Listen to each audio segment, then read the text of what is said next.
बारामती विमानतळावरती शिकाऊ विमानाचा अपघात झाल्याची धक्कादायक घटना घडली। आपण पाहू शकता, मी आहे एअरपोर्टवरती, ज्या एअरपोर्टवरती कार्व्हर एव्हिएशन या शिकाऊ कंपनीच्या विमानाचा त्या ठिकाणी अपघात झालेला आहे। खरं तर धावपट्टीहून लँडिंग करत असताना हा अपघात झाल्याची प्राथमिक माहिती त्या ठिकाणी समोर आली आहे। मात्र या अपघातामध्ये या विमानाचं नुकसान झालं असून सुदैवानं या सगळ्या घटनेमध्ये कुणालाही दुखापत झालेली नाही अशी माहिती पोलीस प्रशासनाकडून देण्यात आलेली आहे। खरं तर या घटनेची माहिती मिळताच पोलीस प्रशासनानं संबंधित ठिकाणी आणि धाव घेतली आणि हा अपघात नेमका कुठल्या कारणामुळे झाला आहे हा तपास त्या ठिकाणी केला जातोय। खरं तर राज्याचे उपमुख्यमंत्री दिवंगत नेते अजित पवार यांचा अपघात देखील या विमान दुर्घटनेमध्ये झाला। सातत्यानं बारामतीमध्ये रेडबर्ड असेल किंवा कार्व्हर असेल या संस्थेची जी काही शिकाऊ विमान आहेत यांच्या माध्यमातून अपघात होत आहेत। मात्र या अपघाताची नोंद बारामती ग्रामीण असेल किंवा ज्या हद्दीचं जे पोलीस स्टेशन असेल या पोलीस स्टेशनमध्ये याची नोंद होते का, किंवा या सगळ्या घटनेचा तपास नेमका केला जातोय का, खरं तर हे पाहणं महत्त्वाचं ठरणार आहे। कारण या घटना सातत्यानं वारंवार घडतायत आणि अशा असताना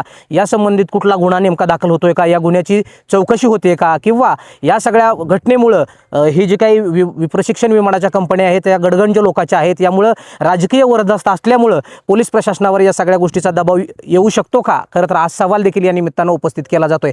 यामुळं गेल्या काही दिवसांपासून बारामतीमध्ये ज्या विमान अपघाताच्या घटना घडलेल्या आहेत आणि आज देखील जी विमान अपघाताची घटना घडलेली आहे या घटनेची सखोलपणे चौकशी केली जावी, या संदर्भात गुन्हा बारामती तालुका पोलीस ठाण्यामध्ये दाखल करण्यात यावा अशी मागणी आता बारामतीकरांकडून केली जाऊ लागली आहे। खरं तर आपण पाहिलं तर या ठिकाणी बारामती तालुका पोलीस ठाण्याचे पोलीस निरीक्षक नारायण पवार देखील या घटनास्थळी त्या ठिकाणी दाखल झालेले आहेत। त्यांच्यासोबत जे पोलीस कर्मचारी आहेत यांच्या माध्यमातून हे या विमानाचे फोटो त्या ठिकाणी काढले जात आहेत। या विमानाचा अपघात नेमका का झाला, खरं तर याचं कारण समोर येणं हे अत्यंत महत्त्वाचं आहे। कारण सातत्यानं हे जे काय अपघात घडत आहेत यांच्यावर कुठलंही प्रतिबंधात्मक कारवाई खरं तर पोलीस प्रशासनाकडून देखील केली जात नाही असं बोललं जात आहे। यामुळे या अपघातामध्ये पोलीस प्रशासनाची नेमकी काय भूमिका असणार आहे, पोलीस प्रशासन या संदर्भात तालुका पोलीस ठाण्यामध्ये या सगळ्या प्रकरणाची या घटनेची नोंद करणार का आणि या घटनेची सखोल चौकशी बारामती तालुका पोलीस करणार का, हा सवाल खरं तर या निमित्तानं उपस्थित केला जातोय। यामुळं येणाऱ्या कालावधीमध्ये या घटनेसंदर्भात नेमके काय अपडेट असणार आहे हे अपडेट देखील आपल्या प्रेक्षकांपर्यंत आपण पोहोचू।